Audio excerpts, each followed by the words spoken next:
A 7-year-old girl stands at the roadside, her skeletal face hollow, her legs like fragile sticks beneath a dress that's been sewn smaller and smaller to fit her shrinking body. When an American soldier offers her chocolate, she doesn't smile. She grabs it, clutches it to her chest, and begins to cry. Not from sadness, but from something far more powerful, the sudden, overwhelming realization that she might actually survive. This is the story of what happened when American forces rolled into Western Netherlands in May 1945 and discovered an entire population of children who had been deliberately starved nearly to death. Staff Sergeant William Cooper of the 101st Airborne Division expected celebrations when his unit entered on May 5, 1945. He'd seen other liberations across France, Belgium, and Luxembourg. He anticipated flags, cheering crowds, maybe some wine and grateful kisses. What greeted him instead made his blood run cold. The people emerging from their homes weren't celebrating. They were shuffling. Elderly folks moved like they'd aged decades in months. Adults leaned on each other for support, and the children looked less like human beings and more like walking ghosts. That little girl by the roadside wore wooden clogs that were probably her only shoes. Her eyes seemed enormous in their sunken sockets. When Cooper's jeep stopped, she took one shaky step forward, staring at the Americans with desperate hope mixed with learned caution. She'd been disappointed too many times before. Cooper knelt down and held out a chocolate bar from his rations. The girl froze, staring at it like she'd forgotten such things could exist. Then her hand shot out, snatched the chocolate, and pressed it against her chest like it was made of gold. Tears poured down her hollow cheeks. "Thank you," she whispered in English, her voice barely there. "Thank you, thank you, thank you." Behind her, more children appeared. 20, 30, 40 of them, all skeletal, all starring with that same mixture of disbelief and fragile hope. Cooper looked at his men and saw his own shock reflected on their faces. These kids were dying right in front of them. "Break out all the rations," Cooper ordered quietly. "Everything we've got. These kids are starving to death." What happened next was beautiful chaos. American soldiers emptied their packs, handing out every scrap of food they carried. Children wept as they held chocolate bars, crackers, and canned meat. Dutch parents collapsed to their knees, overcome with gratitude. And combat-hardened veterans discovered that feeding starving children felt more important than any battle they'd ever fought. For the Dutch families who'd survived what became known as the Hunger Winter of 1944 to 1945, American liberation wasn't just about military victory or political freedom. It meant food for children who'd been wasting away. It meant no longer watching your own sons and daughters fade while you stood helpless. It meant the moment when hope, which had died slowly over months of suffering, suddenly and miraculously came back to life. The starvation of Western Netherlands wasn't an accident. It wasn't collateral damage from war. It was a deliberate punishment imposed by German forces to make Dutch civilians pay for supporting Allied operations. The numbers tell a brutal story. About 4.5 million Dutch civilians in Western Netherlands were affected. Between 18,000 and 22,000 people died directly from starvation. An estimated 2,500 to 3,000 of those were children. By February 1945, people were surviving on just 400 to 800 calories per day. For context, that's less than a third of what a healthy person needs.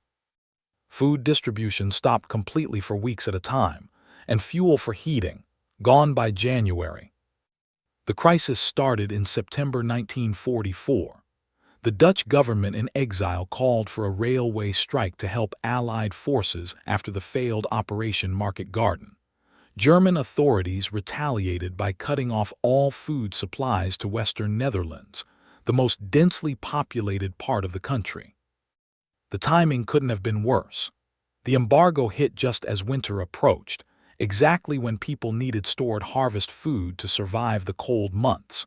With railways shut down and German forces blocking the roads, Western Netherlands became an isolated prison where food stocks vanished within weeks and nothing could get through.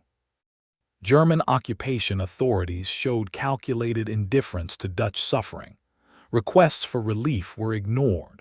Appeals to humanitarian organizations were blocked. German military communications made their policy crystal clear. Dutch support for the Allies would be punished through starvation as an object lesson about the cost of resistance. The descent into hunger followed a predictable but heartbreaking pattern. Dutch civilians documented it in diaries, letters, and testimonies that survived the war. The decline happened gradually at first, then all at once. September and October 1944 saw rationing tighten, but families could still get by. They ate through stored food and hoped the embargo would end soon. Life remained relatively normal despite shortages. November and December brought rations below what humans need to survive. Families consumed everything they had. Furniture went into stoves for fuel. Gardens were stripped bare of anything remotely edible. Pets were killed for meat. The first starvation deaths came, mostly the elderly and sick.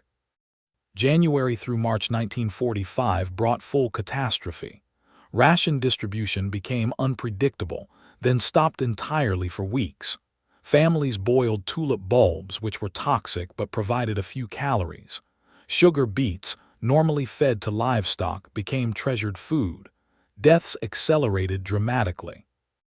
April 1945 saw peak suffering. Spring was coming, but winter had consumed all remaining food reserves. Death rates hit their highest point.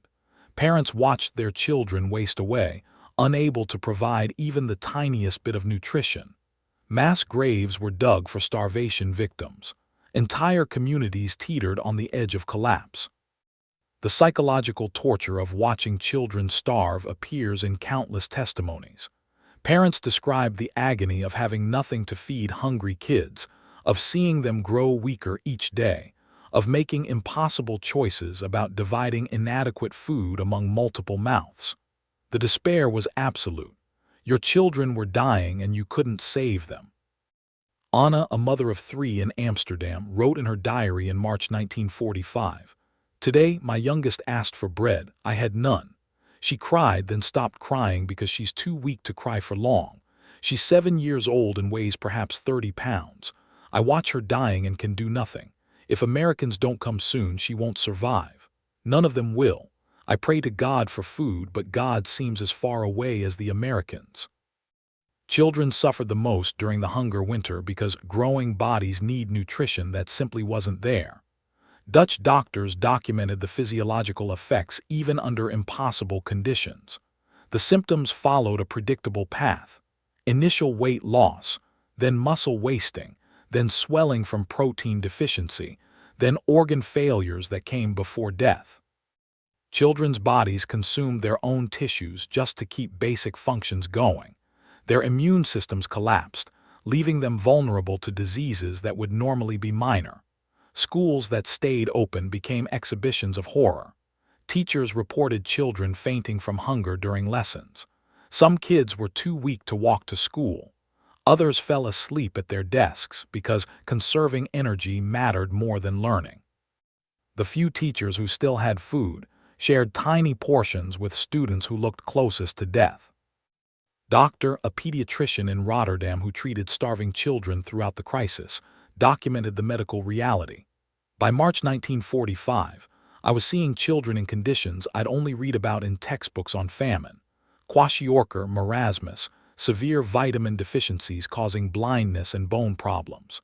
Children aged 10 who weighed what healthy 5-year-olds should weigh. Some were beyond the point where food could save them. Their organs had been too damaged by months of starvation. All I could do was make them comfortable while they died. The psychological damage was equally devastating. Chronic hunger consumed their minds. They became listless, withdrawn, unable to play or do normal kid things. Some became obsessed with food, talking constantly about meals they remembered from before. Others stopped talking about food because discussing what they couldn't have hurt too much. Allied forces pushing across Europe in early 1945 faced a difficult choice. Western Netherlands wasn't directly on the path to Germany. German forces, there weren't a major military threat. Diverting resources to liberate the region would slow the advance into Germany and potentially drag out the war. But Allied commanders knew about the humanitarian crisis behind German lines. Intelligence reports, communications from Dutch resistance fighters, and information from refugees described the starvation. The strategic calculation became deeply uncomfortable. Pursue the fastest military victory while Dutch civilians starved, or divert resources to humanitarian relief while the war continued. The initial decision prioritized military advance. Western Netherlands would be freed as part of final operations after Germany's defeat. In the meantime, Allied forces tried to provide some relief through airdrops of food supplies in operations called Manna by the RAF and Chowhound by the USAF. The airdrops began in late April 1945 after negotiations with German commanders, who agreed not to shoot at Allied aircraft flying humanitarian missions. British and American bombers that had once carried death to German cities now carried food to Dutch civilians, dropping supplies over designated zones where starving people could collect them. The airdrops provided crucial relief but couldn't solve the crisis. Supplies reached only a fraction of affected people. Distribution was chaotic, and most critically, children already dying of starvation needed immediate, sustained nutrition that occasional airdrops couldn't provide. Full liberation and systematic food relief remained essential. When Allied ground forces finally liberated Western Netherlands in early May 1945, simultaneous with Germany's surrender, they discovered a humanitarian crisis that exceeded anything intelligence reports had fully conveyed. The statistics had documented deaths and malnutrition, but they hadn't captured the visceral reality of entire communities on the edge of collapse. American and Canadian forces advancing into Western Netherlands encountered populations that were desperate for liberation, but too weak to properly celebrate. The traditional scenes of joyous liberation, dancing in streets, cheering crowds, flowers thrown at soldiers, were replaced by more subdued but profoundly emotional responses from people who'd been starved for months. Captain Thomas, whose company was among the first American units into, described the scene. "We expected celebrations. We got something more moving and more heartbreaking. People came out of their homes slowly, carefully, like they weren't sure they had energy to spare on celebration. When they saw we had food, that we were distributing it immediately, many just broke down crying. Grown men weeping, women collapsing to their knees in gratitude, children staring at chocolate bars like they'd forgotten such things existed. It was the most emotional liberation I'd experienced in the entire war." The immediate priority became feeding starving populations as fast as possible. Combat units that had been focused on military objectives suddenly found themselves running massive humanitarian operations. Every available food supply was broken out and distributed.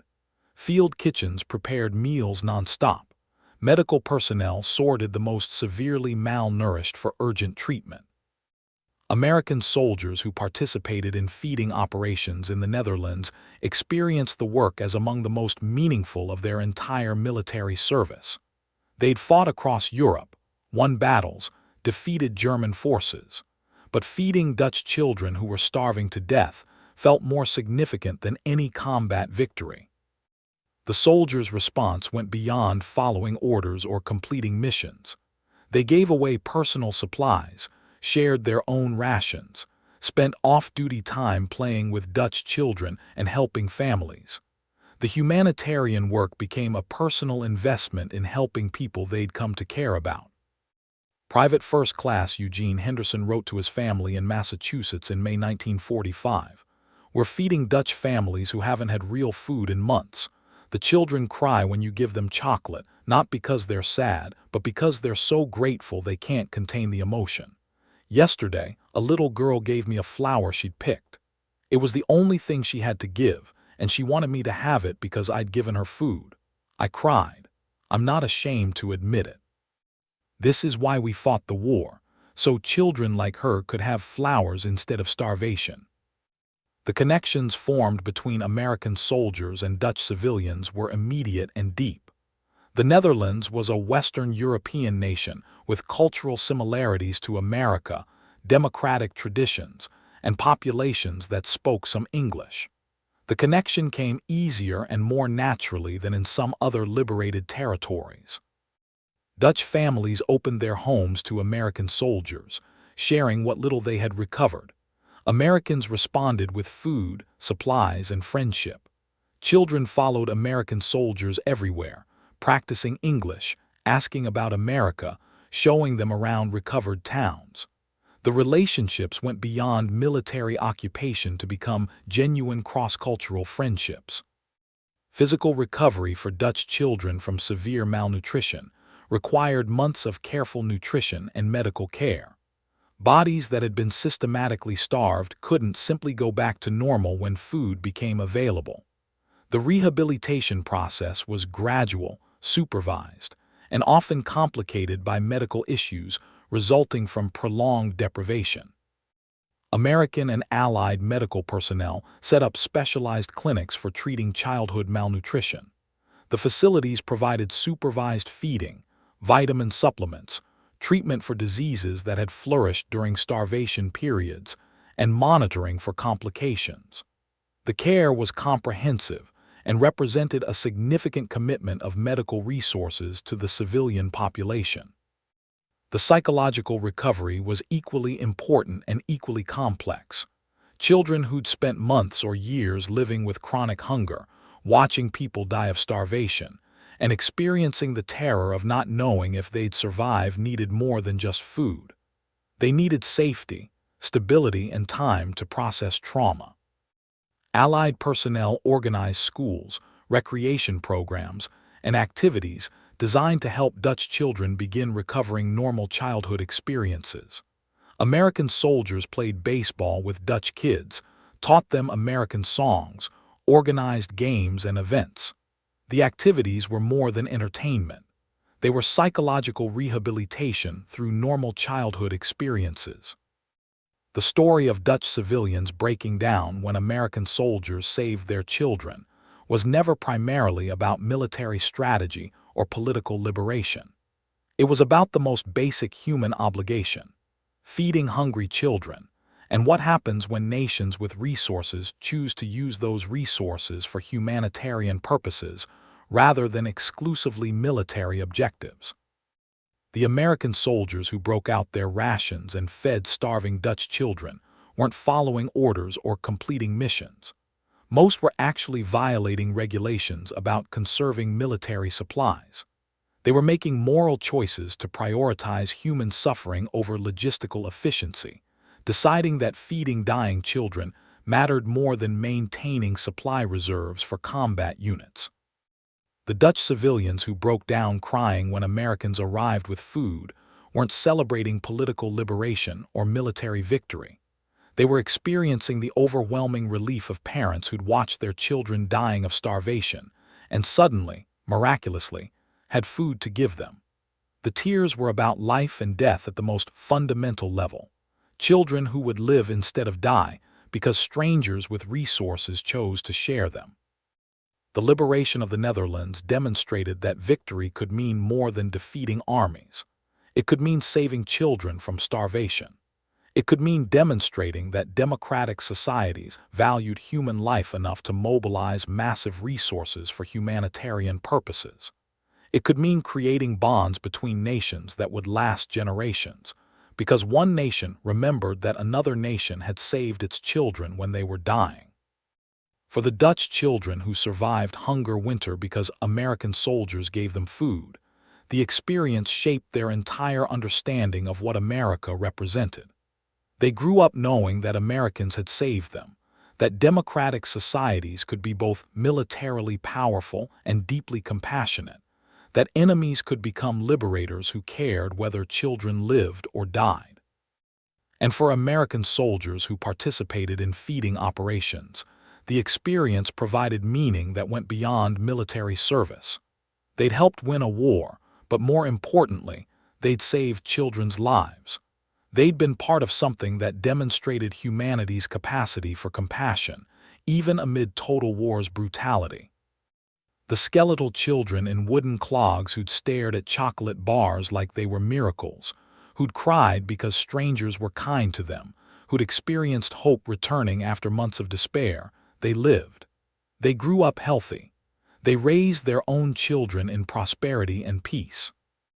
They became living evidence that mercy could triumph over systematic cruelty, that civilization could choose to feed the hungry rather than ignore their suffering, and that even in war's darkest moments, individuals who chose compassion could change the world one chocolate bar, one can of rations, one moment of kindness at a time.